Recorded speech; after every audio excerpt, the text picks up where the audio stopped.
अस्सलाम वालेकुम। कैसे हैं आप सब लोग। आज की इस वीडियो में हम लोग इलेक्ट्रोमैग्नेटिज्म के कुछ इंपॉर्टेंट एमसीक्यूज़ को डिस्कस करने जा रहे हैं। हम लोगों ने लास्ट वीडियो में राइट हैंड थंब रूल के बारे में देखा था ना। बेसिकली जो राइट हैंड थंब रूल होता है ना, वो हमें बता रहा होता है डायरेक्शन ऑफ करंट या डायरेक्शन ऑफ मैग्नेटिक फील्ड। लेकिन जो राइट हैंड पाम रूल होता है ना, वो हमें direction of force on charge particles बता रहा होता है। अगर हम लोगों ने कोई भी फॉल्स वाले एमसीक्यूज़ को सॉल्व करना होगा तो वो हम लोग राइट हैंड पाम रूल से सॉल्व करेंगे। अब ये हमारे पास ना कुछ एमसीक्यूज़ दिए गए हैं। इन सब एमसीक्यूज़ को हम लोग सॉल्व करके देखते हैं right hand palm rule and right hand thumb rule के ज़रिए। अच्छा, अब एक बात का ख्याल रखना है कि जो राइट हैंड रूल होता है ना, ये पॉजिटिव चार्जेस के लिए होता है। अगर हमारे पास कोई भी नेगेटिव चार्ज आ गया ना, तो इसके लिए हम लोगों ने लेफ़्ट हैंड का यूज़ करना होता है, या राइट हैंड की जो हमारे पास डायरेक्शन आई होती है ना, उसे हम लोगों ने रिवर्स कर देना होता है। अब इन दोनों तरीक़ों से मैं आप लोगों को ये क्वेश्चन सॉल्व करके दिखाती हूँ। अब हमारे पास ना एक ये वाला एमसीक्यू दिया गया है। अब देखिए, इसमें हमारे पास ना करंट की डायरेक्शन ना इस साइड पे है, यानी ये नेगेटिव से पॉजिटिव की तरफ जा रहा है। ये देखें, यूँ जा रहा है ना, मतलब ये नेगेटिव से पॉजिटिव की तरफ जा रहा है। जो हमारे पास इलेक्ट्रॉनिक करंट होता है ना, वो नेगेटिव से पॉजिटिव की तरफ जाता है। अब बेसिकली इलेक्ट्रॉनिक करंट क्या होता है? फ्लो ऑफ इलेक्ट्रॉन्स होते हैं ना, जो नेगेटिव से पॉजिटिव एंड की तरफ जा रहे हैं।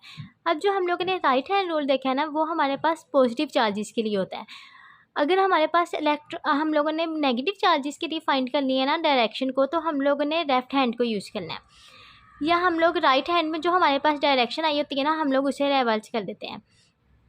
अब इस क्वेश्चन में देखें, नेगेटिव चार्ज की बात हो रही है। हम लोग अपने लेफ्ट हैंड को यूज़ करके देखते हैं। हमारा जो थंब होता है वो हमें करंट के बारे में बताता है, जो हमारी फिंगर्स होती हैं वो हमें मैग्नेटिक लाइंस के बारे में बताती हैं। अब इस क्वेश्चन में देखें, जो हमारे पास करंट है उसकी डायरेक्शन क्या है? अबव। करंट यूँ जा रहा है, और फिर जो मैग्नेटिक लाइंस की डायरेक्शन हो जाएगी वो क्या हो जाएगी? इस तरह। जो इस तरह हमारे पास डायरेक्शन होती है वो क्लॉकवाइज की होती है ना, ठीक है। जो हमारे पास ये वाली डायरेक्शन होती है वो क्लॉकवाइज की होती है ना, तो इसका जो आंसर होगा ना वो क्लॉकवाइज आ जाएगा। अब अगर इस क्वेश्चन को हम लोग राइट हैंड से सॉल्व करना चाहें, अब राइट हैंड जो है वो पॉजिटिव चार्जेस के लिए है। यहाँ पे इन्होंने हमें नेगेटिव चार्ज दिया हुआ है। अगर नेगेटिव चार्ज हमारे पास ऊपर की तरफ जा रहा है तो पॉजिटिव चार्ज तो नीचे की तरफ ही आएगा ना। तो अगर हम लोग इसे राइट हैंड से सॉल्व करें तो हम लोग वो पॉजिटिव चार्जेस के लिए होता है, तो हम लोग नेगेटिव चार्ज के लिए सॉल्व नहीं करेंगे, हम पॉजिटिव चार्ज को देखेंगे। अगर नेगेटिव चार्ज ऊपर की तरफ जा रहा है तो पॉजिटिव चार्ज नीचे की तरफ आएगा। अगर हम लोग राइट हैंड को यूज़ करेंगे तो हम लोग पॉजिटिव चार्ज को नीचे की तरफ ले जाएंगे, और करंट की दोबारा डायरेक्शन ये हो जाएगी क्लॉकवाइज। अब इस क्वेश्चन को हम लोग राइट हैंड पाम रूल से ही सॉल्व करेंगे, क्योंकि इसमें हमने फोर्स बतानी है ऑन चार्ज पार्टिकल, ठीक है। अब इस क्वेश्चन में राइट हैंड पाम रूल में जो फोर्स होती है ना, वो हमें हमारी पाम बताती है, ठीक है। अब वो हमें कहते हैं कि जो चार्ज है वो वर्टिकली अपवर्ड है, मैग्नेटिक फील्ड जो है वो टूवर्ड्स द नॉर्थ, ठीक है। मैग्नेटिक फील्ड यानी यूँ है नॉर्थ की तरफ। ये हमारे पास चार्ज ऊपर की तरफ है, जो पाम है वो किधर फोल्स लगा रही है? टूवर्ड ईस्ट, ठीक है। नॉर्थ की तरफ हमारी फिंगर्स हैं, और थंब जो है वो हमारा वर्टिकली अपवर्ड है, और इसके बाद जो पाम है वो हमें फोल्स बता रही है और वो टूवर्ड्स ईस्ट है। क्योंकि इस क्वेश्चन में उन्होंने हमसे नेगेटिव चार्ज का कहा है, इसलिए हम लोगों ने अभी अपना लेफ्ट हैंड को यूज़ किया था। अगर वो हमसे पॉजिटिव चार्ज का पूछेंगे ना, तो हम लोगों ने अपने राइट हैंड को ही यूज़ करना है, ठीक है। राइट हैंड को यूज़ करके हम लोग कहेंगे पॉजिटिव चार्ज ऊपर की तरफ है, डायरेक्शन जो है मैग्नेटिक फील्ड्स की वो अपवर्ड है, और फिर हमारे पास डायरेक्शन क्या हो जाएगी? Toward west. अगर वो हमसे पॉजिटिव चार्ज का पूछते हैं, ठीक है। मैंने अभी आपको कहा था ना कि अगर हमसे नेगेटिव चार्ज के बारे में पूछा गया और हम लोग राइट हैंड को यूज़ कर रहे हैं, तो राइट हैंड से जो हमारे पास पॉजिटिव चार्ज की डायरेक्शन आएगी ना, हमने उसे सिंपली रिवर्स भी कर सकते हैं। पॉजिटिव चार्ज में हमारे पास डायरेक्शन की आई है वेस्ट, तो नेगेटिव चार्ज के लिए क्या डायरेक्शन आएगी? ईस्ट।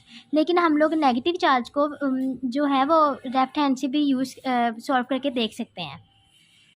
अब इस क्वेश्चन में उन्होंने हमसे फोर्स की डायरेक्शन पूछी हुई है, और प्रोटॉन की बात भी है, यानी हम लोगों ने राइट हैंड को यूज़ करना है पॉजिटिव चार्जेस के लिए। मैग्नेटिक फील्ड की जो डायरेक्शन है वो डाउनवर्ड है, प्रोटॉन जो है वो ईस्ट की तरफ मूव कर रहा है, यानी जो करंट की डायरेक्शन है वो इस तरफ होगी, मैग्नेटिक फील्ड्स की डायरेक्शन इस तरफ होगी, तो डायरेक्शन ऑफ फोर्स क्या होगी? अब हम लोग राइट हैंड पाम रूल को यूज़ करते हैं। इस क्वेश्चन में अब हमारे पास करंट की डायरेक्शन क्या है, ईस्ट की तरफ है। करंट की डायरेक्शन इधर है, मैग्नेटिक फील्ड डाउनवर्ड है, जो पाम है वो हमें फोर्स बताती है वो किस तरफ लग रही है, नॉर्थ की तरफ। तो इसका आंसर क्या होगा, नॉर्थ। ठीक है, अभी तक हमारे 3 MCQ सॉल्व हो चुके हैं। अब हम लोग 4th MCQ की तरफ देखते हैं। इस क्वेश्चन में वो हमसे कहते हैं कि जो हमारे पास डायरेक्शन है ना वेलोसिटी ऑफ चार्ज की, वो एक्स एक्सिस पे है, यानी जो वेलोसिटी है वो इस साइड पे है। उसके बाद जो डायरेक्शन ऑफ मैग्नेटिक फोर्स है वो वाई एक्सिस पे है, नेगेटिव वाई एक्सिस पे है। ठीक है, तो फोर्स जो है वो इस तरफ है। अब हमें पता है ना जो हमारा थंब है वो हमें करंट या वेलोसिटी के बारे में बताता है, और हमारा जो पाम होता है वो हमें फोर्स के बारे में बताता है। हमारी फिंगर्स जो होती हैं वो हमें मैग्नेटिक फील्ड्स के बारे में बताती हैं। अब वो हमसे पूछते हैं इस क्वेश्चन में जो डायरेक्शन ऑफ मैग्नेटिक फील्ड्स हैं वो पॉजिटिव जेड एक्सिस में है या नेगेटिव जेड एक्सिस में है। तो अभी हम इसे सॉल्व करके देखते हैं। देखिए, जो एक्स एक्सिस होता है, इस साइड पे एक्स एक्सिस होता है, इस पे नेगेटिव एक्स होता है, इससे ऊपर पॉजिटिव वाई होता है और नीचे जो होगा वो नेगेटिव वाई होगा। जो वेलोसिटी है वो किस साइड पे है, वो इस साइड पे है, पॉजिटिव एक्स, यानी वो इस साइड पे है। फोर्स जो है वो नेगेटिव वाई पे, यानी वो नीचे की तरफ है। ठीक है, यानी इसकी डायरेक्शन ये होगी ना, यानी वेलोसिटी उस साइड पे है, फोर्स नीचे की तरफ है। अब ये जो फिंगर्स हैं ये आपकी तरफ आ रही है ना, तो अब मैं आपको एक शॉर्टकट बताती हूँ। अगर तो फिंगर्स जो होंगी वो आपकी तरफ आ रही होंगी तो पॉजिटिव जेड एक्सिस होगा। ठीक है, और अगर वो आपसे दूर जा रही होंगी, यानी अगर फिंगर्स की डायरेक्शन ये होती है ना, यानी अवे फ्रॉम यू, तो हम नेगेटिव जेड एक्सिस लगाते हैं। लेकिन अब वो हमारी तरफ है तो इसलिए हम लोग कहेंगे ये पॉजिटिव जेड एक्सिस हैं। जब भी पॉजिटिव जेड डायरेक्शन होती है ना तो पॉइंट्स आउट ऑफ पेज यूँ होती है ना, towards you. Out of page का मतलब होता है टूवर्ड्स यू, और नेगेटिव जेड एक्सिस का मतलब होता है away from you into the page. ठीक है, अब इस कंसेप्ट की समझ आ गई है कि अगर तो वो आपकी तरफ आ रहा होगा तो वो पॉजिटिव जेड डायरेक्शन में होगा, अगर अवे फ्रॉम यू होगा तो वो किस डायरेक्शन में होगा, वो नेगेटिव जेड डायरेक्शन में होगा।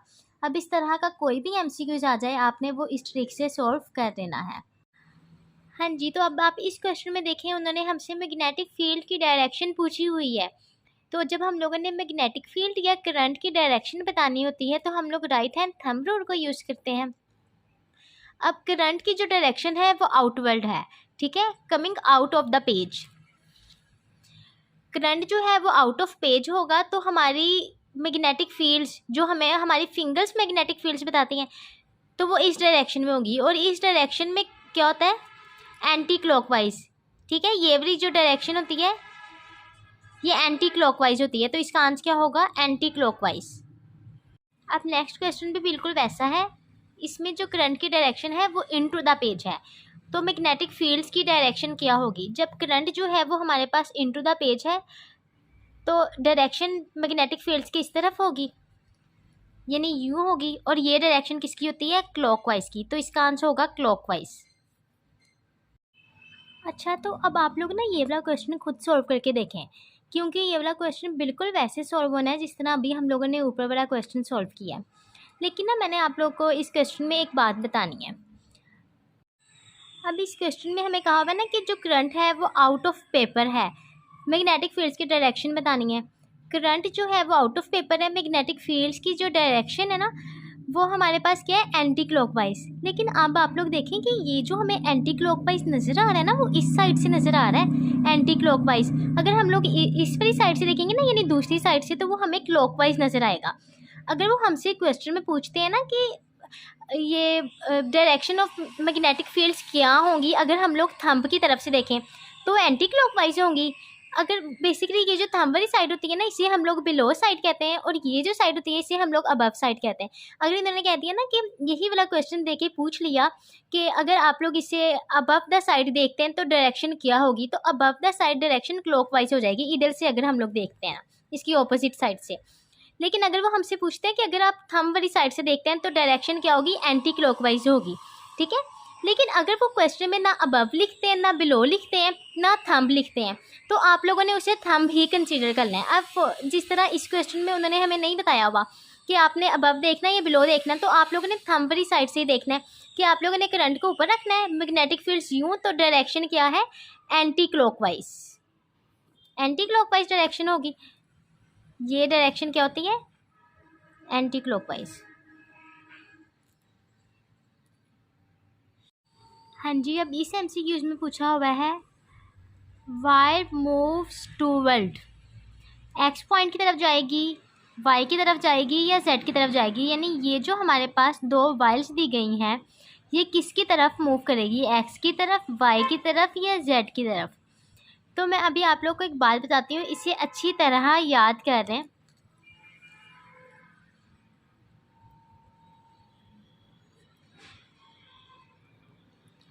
Are ways move towards weaker field,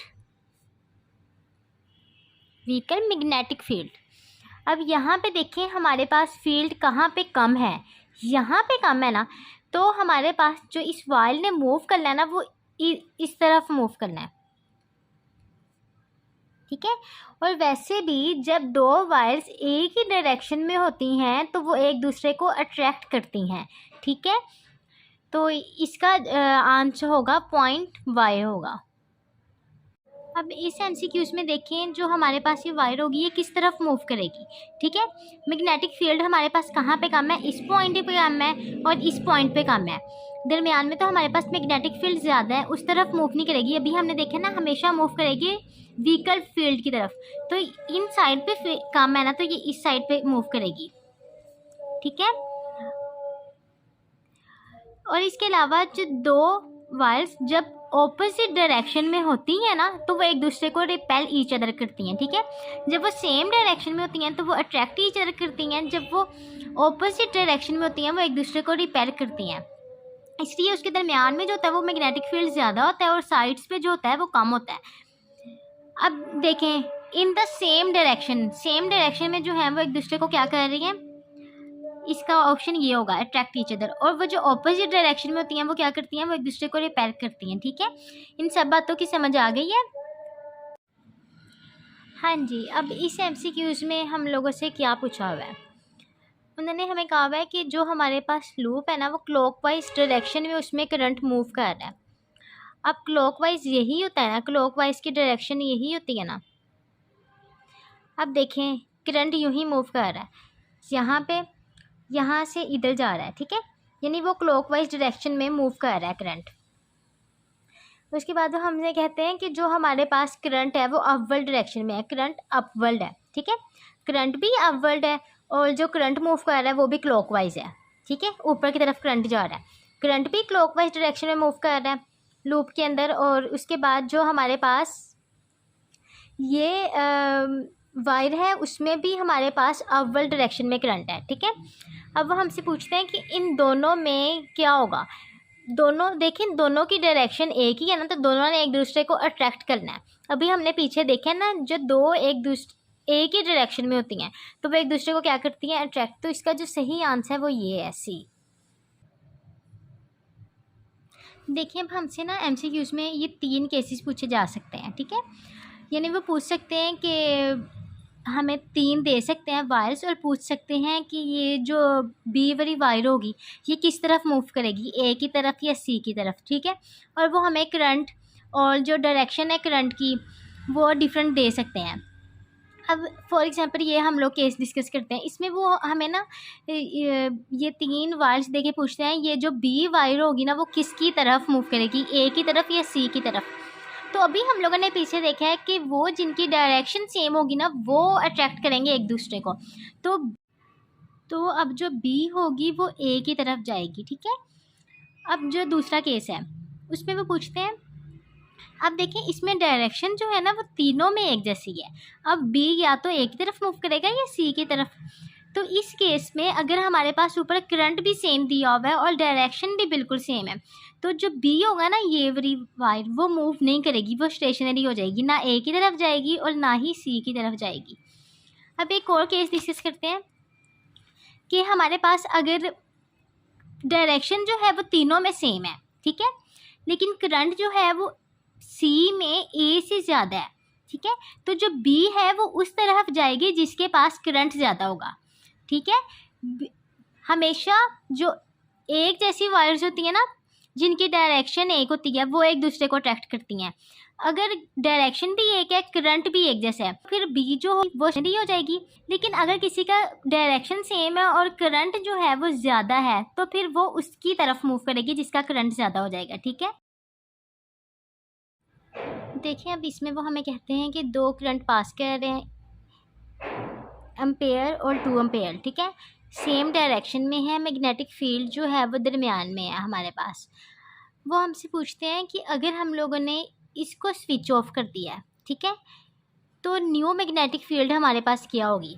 हम लोगों ने यानी इसे स्विच ऑफ कर दिया है, तो न्यू मैग्नेटिक फील्ड सिर्फ बी ही बच जाएगी हमारे पास। तो इसका आंसर बी ये होगा, ठीक है। लेकिन अगर हम लोगों ने ए को स्विच ऑफ कर दिया, हम लोगों ने इसे स्विच ऑफ कर दिया, फिर हमारे पास 2 वाला बच जाएगा ना, तो 2B।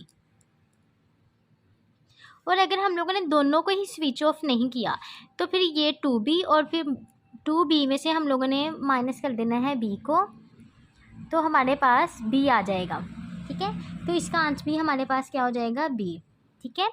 जब हम लोगों ने क्या ए को स्विच ऑफ करना है, तो फिर हमारे पास 2 बड़ा बच जाना है 2B, और जब हम लोगों ने इन दोनों को स्विच ऑफ नहीं करना, तो हम लोगों ने 2B में से माइनस कर देना है B को, तो हमारे पास आंसर आ जाएगा।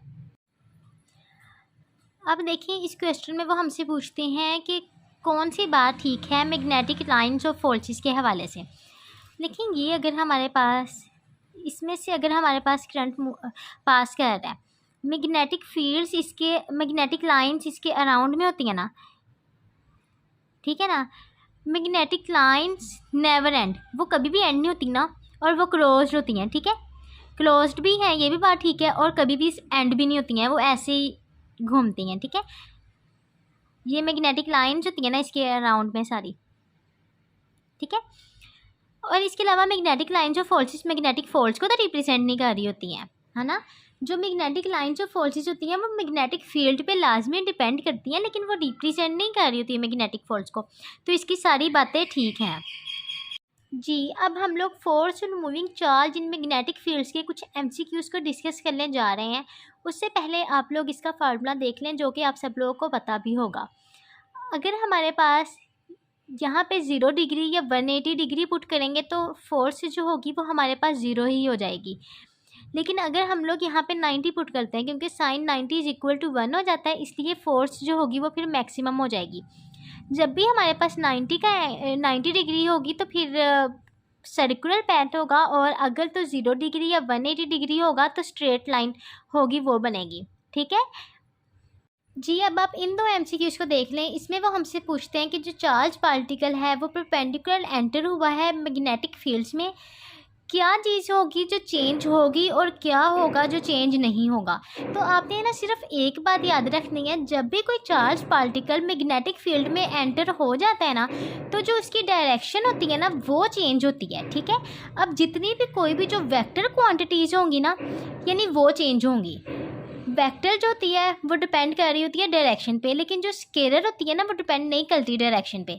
इसलिए जितनी भी स्केलर क्वांटिटीज़ होंगी ना वो चेंज नहीं होंगी, और जितनी भी वेक्टर क्वांटिटीज़ होंगी वो चेंज होंगी, क्योंकि वो डायरेक्शन पर डिपेंड कर रही होती हैं। अब इसमें एमसीक्यूज़ में हमसे पूछते हैं when a charge particle enter in magnetic field, यानी जब चार्ज पार्टिकल मैग्नेटिक फील्ड में एंटर हो रहा है, कौन सी जो है क्वांटिटी वो चेंज नहीं होगी। अब डायरेक्शन चेंज होती है ना, वेक्टर क्वांटिटीज़ चेंज होती हैं, स्केलर क्वांटिटीज़ तो चेंज नहीं होती हैं। अब ये सारी स्केलर क्वांटिटीज़ हैं हमारे पास, speed, kinetic energy, potential energy, total energy, ठीक है। तो इसका आंसर होगा ऑल ऑफ दीज। अच्छा, एक और बात जो अक्सर लोगों को कन्फ्यूज़ करती है ना, वो ये होती है कि हमारे पास एनर्जी का फार्मूला ना ये होता है, ठीक है। अब अक्सर स्टूडेंट्स को ये भी लगता है कि ये जो v है ना, ये तो यहाँ पे वेलोसिटी को रिप्रेजेंट कर रहा है, और वेलोसिटी तो जो होती है वो तो चेंज होती है, लेकिन ये जो एनर्जी में हमारे पास हाफ एम वी स्क्वायर आया ना वी, ये बेसिकली हमारे पास स्पीड है। वी जो है वो स्पीड है, क्योंकि हमारे पास एनर्जी खुद भी एक स्केलर क्वांटिटी है, तो इसमें ये जो वी आया हुआ है ना, ये भी हमारे पास एक स्केलर क्वांटिटी है, तो ये हमारे पास स्पीड है, वेलोसिटी नहीं है। ठीक है। अब जब एक चार्ज पार्टिकल मैग्नेटिक फील्ड में एंटर हुआ है तो व्हाट विल चेंज, क्या क्या चेंज होंगी, तो उसकी डायरेक्शन भी चेंज होंगी।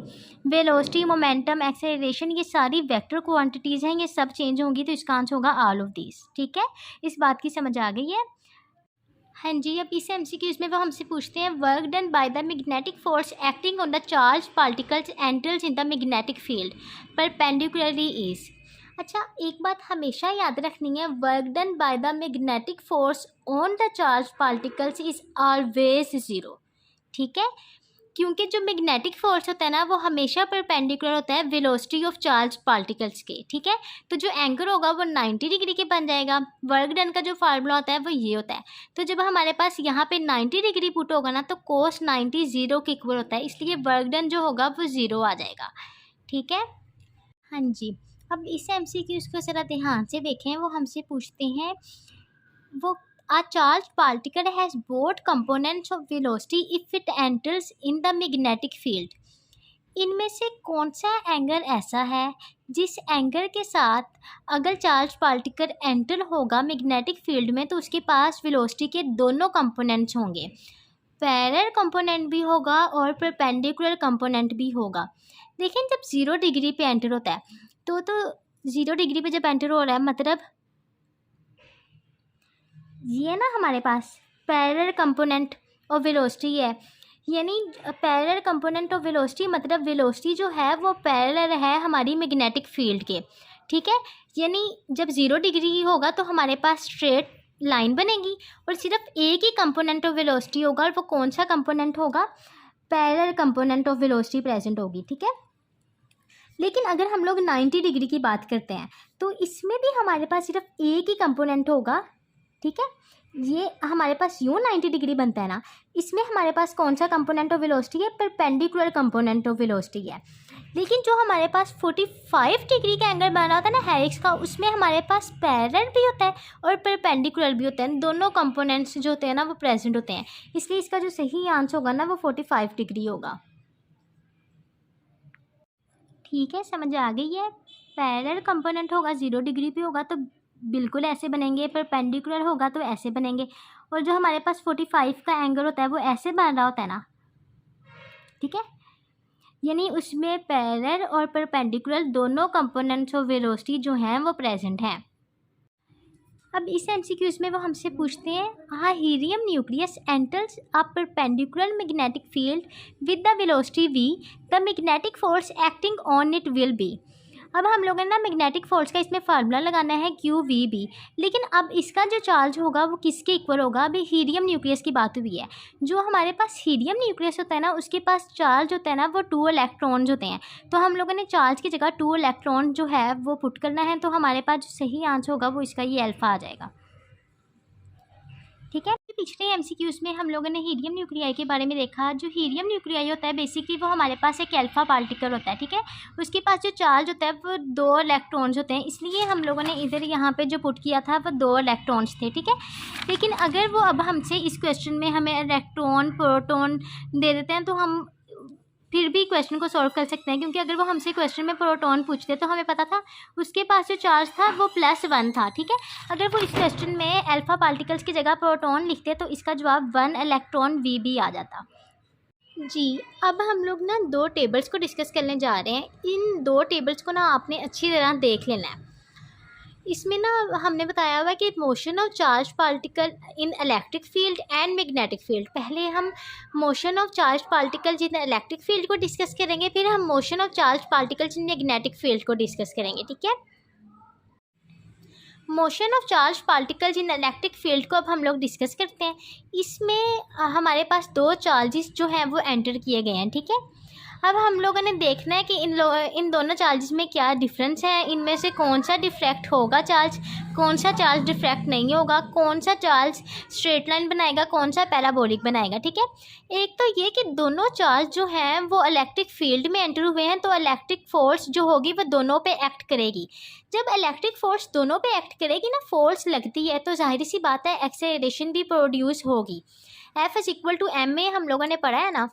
अब देखें, अगर हमारे पास इलेक्ट्रिक फोर्स प्रोड्यूस हो रही है तो एक्सेलरेशन भी प्रोड्यूस होगी। A is equal to F m, क्योंकि हम लोगों ने F is equal to m a पढ़ा था, वहाँ से एक्सेलरेशन। अब हम लोगों ने F की वैल्यू जो है वो इधर पुट कर देनी है, तो ये हमारे पास एक्सेलरेशन भी आ गया। ठीक है, अब जब दोनों पे इलेक्ट्रिक फोर्स लग रही है, दोनों एक्सेलरेट भी होंगे। अब देखिए, इसमें हमने पॉजिटिव चार्ज एंटर किया ना, जब भी आप पॉजिटिव चार्ज इलेक्ट्रिक फील्ड में एंटर करेंगे ना, उसकी स्पीड ने इंक्रीज होना है। अब अगर हमारे पास नेगेटिव चार्ज एंटर होता तो स्पीड ने डिक्रीज करना था। टेस्ट चार्ज 1 भी पॉजिटिव है, टेस्ट चार्ज 2 भी पॉजिटिव है, दोनों जगह स्पीड इंक्रीज हो रही है। अगर ये नेगेटिव हो जाते तो फिर ये भी हमारे पास स्पीड भी डिक्रीज हो जाती। ठीक है, अब देखें, जो टेस्ट चार्ज 1 है वो स्ट्रेट आ रहा है, डिफ्रैक्ट नहीं हो रहा है, इसलिए हम कहते हैं नॉट डिफ्रैक्ट।